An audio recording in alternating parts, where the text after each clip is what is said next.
Under 1 month to go till the NBA trade deadline, and of course, we're back with more Sixers trade rumors today, but there is a twist. It involves Tobias Harris. Could Toby and 2-5 be involved in a package deal? Oh boy, things are getting spicy, man. Let's talk about it. Perfect.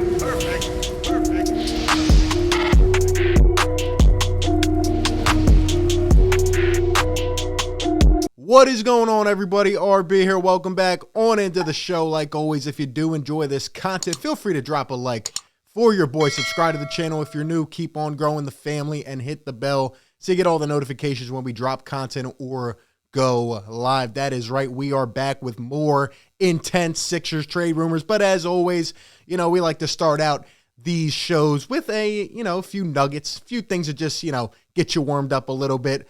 Just as of about an hour ago, Sixers signing Charlie Brown Jr. Shams forgot to put the junior, but I'll throw it in there. Charlie Brown Jr., not a typo.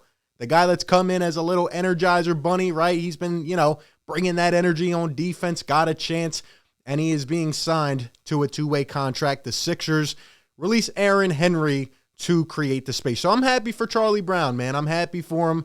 He gets more of a chance. He'll probably end up with the Blue Coats, but, keep playing hard and your opportunity will come. Also, a clip that was, sent to me last night, and honestly, I have been laughing all day at it. It is amazing, man. If you guys remember, the Hawks fan that called into the show a couple days ago, and then we talked about it in yesterday's video, surrounding the 2-5 trade rumors to the Hawks, but somebody sent me this video, and apparently he has his own content, and he made a video talking about us. But I just thought this was great. You have to hear it, man. Surfing, and I stumbled across this dude named RB, man. He a 76ers fan, man. And I was listening to him and the rest of the Sixers fans talking, and they don't want Ben Simmons. They don't even call him Ben. They call him 2-5.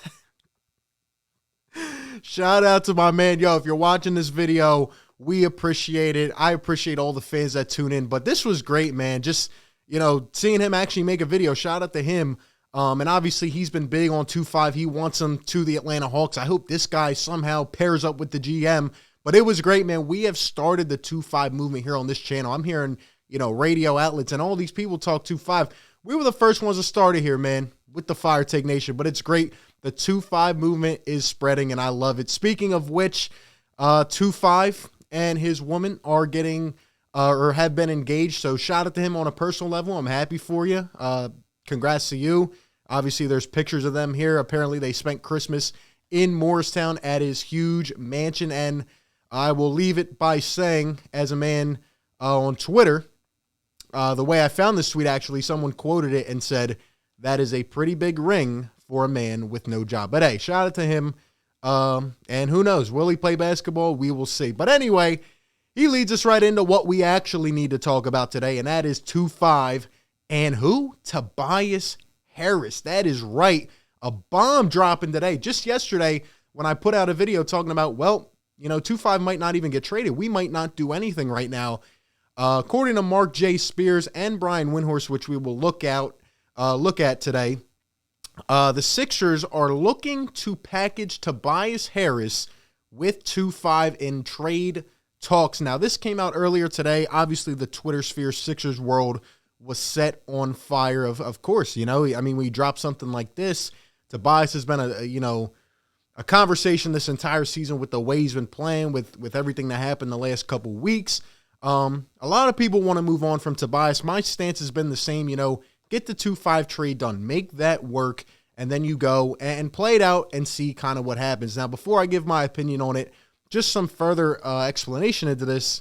Brian Windhorst, the quote that came from him, because they both were kind of reporting this. This is what Windy had to say about it. Quote, so I asked the question, why would they be looking to offload Tobias Harris? And the answer I got, what executives think, and look, Daryl Morey could be playing some sort of game. When Daryl's trying to do something, you always have to look 4 steps down. Sometimes you can't even see what he's trying to do. Executives think one of their options, it's not the thing they may be most likely to do, but one of their options is they want to make a run at James Harden next summer. Harden can get opted out of his contract. He elected not to extend. Obviously, there's the connection with Daryl Morey. They tried to get him in a trade last year. I don't know whether he would leave the Nets. Now, by the way, even if you offload these two guys, you still be taking back money. it wouldn't necessarily mean that you could have enough money. I think James Harden's number is like $48 million. So according to Windhorst, an even deeper explanation here is that the Sixers are going to try to make a run at a huge player this offseason like James Harden. Now, as soon as I heard this news, okay, here's my opinion on this. I think it's bogus, okay? We know Brian Windhorst and Rich Paul and the connection there, right? All I'm going to say, everything aside, just think casually for a second, all right? You're telling me that the Sixers are going to be able to package Tobias Harris and 2.5. That's approximately upwards of $70 million, okay, in a trade. Now, I know your quick reaction. Oh, well, we can do a 3-team trade. We can send 2.5 here and Tobias Harris here and get assets and draft picks and this and this and that. Let me tell you something, all right?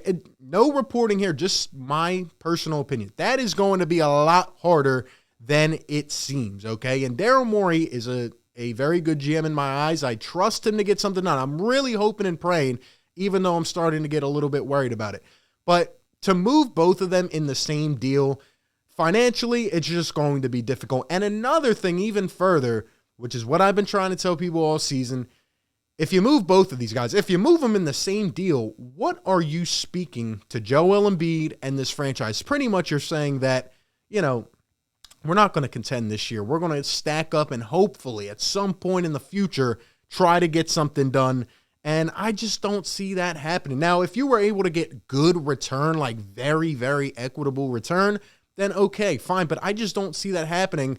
Tobias Harris, we know the contract. A team is not likely to be willing to take that on. You know what I mean? Unless they're kind of getting out of something they don't like. And at that point, are you really making the Sixers better? I think the best course of action, like I've said this entire time, trade 2.5, see what you can get, and you go from there. Maybe Tobias can take more of a backseat role. Now, if he's still playing bad, maybe you explore more options, but I just don't see both of them getting moved. I think that would completely shake up the atmosphere. And really, when I start to think about it more, it almost seems like a pitch from Windy and Rich Paul's side to make the Sixers look desperate a little bit, make them look like, oh, they're trying to offload this and that.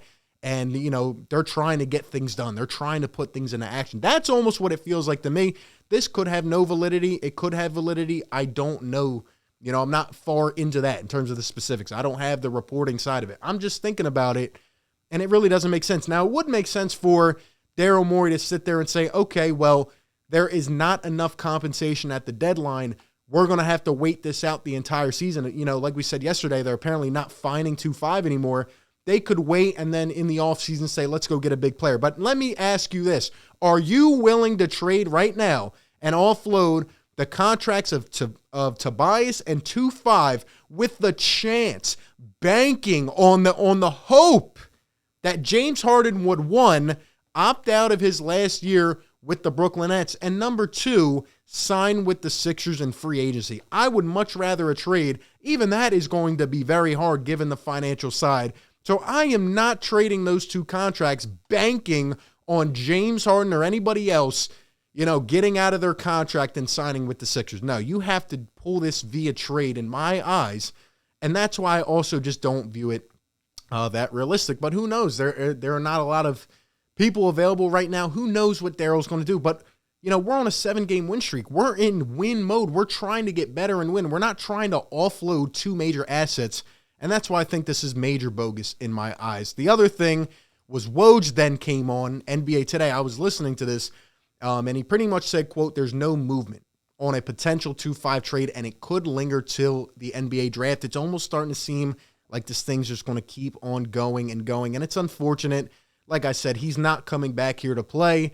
At this point, if he just came out and had a press conference, I would almost be willing to bring him back just so he could upgrade his value. Like, I don't want him to be here long term, but he's just not going to come back and do that at all. So again, the Sixers are in a rut where it's Daryl Morey, like, do I make the hard decision and I go get something done right now? Maybe it's not enough as we want. Or do I just keep playing hardball and just keep putting my foot down and we wait till the offseason? But I don't want to do that because Joel Embiid and the way he's playing right now just can't get wasted in my eyes. And then the last thing, Bobby Marks came on ESPN's NBA Today with Woj right after. And And he proposed a trade, which, you know, in my eyes is the number one thing right now, honestly, with the way the Celtics are falling down. Bobby Marc said his potential trade scenario would be 2-5 and Thibault in exchange for Jaylen Brown and Juan Hernan-Gomez. So what do you think about that? If they offered that trade, look, I love me some Thibault. If that was ever a trade proposal right there, you don't even have to ask me. Sign me up. Sign me up today, honestly. But yeah, Jaylen Brown, a wing-type player, a guy who can get his own, can take pressure off Embiid, and can step up in the big moments and go get you a bucket. That is the type of player this Sixers team needs. We've been saying it all along. Forward would fit us best, and there's not a lot of options available, so hopefully Daryl can pull some strings. But right now it's looking kind of bleak. The next couple weeks, we're under 4 weeks to go now, and I'm getting a bit nervous. But I don't think it's time for the Sixers to offload 2-5 and Tobias just yet. I understand the reaction side of it, in terms of how they're playing, but just think about this as a whole in terms of a team where we're at. I'm still trying to win this year, and you have to go and push and make something happen. If you get the right return, if you get the best deal in the world, maybe I'll consider it. But I think this is, not really truthful in terms of the reporting. But anyway, those are just my thoughts. I want to hear from you. Let me know down below in the comment section what you think about this whole thing. Appreciate you guys for tuning in. Like always, be sure to like, comment, and subscribe, and I will catch you on the next one. Peace. Perfect.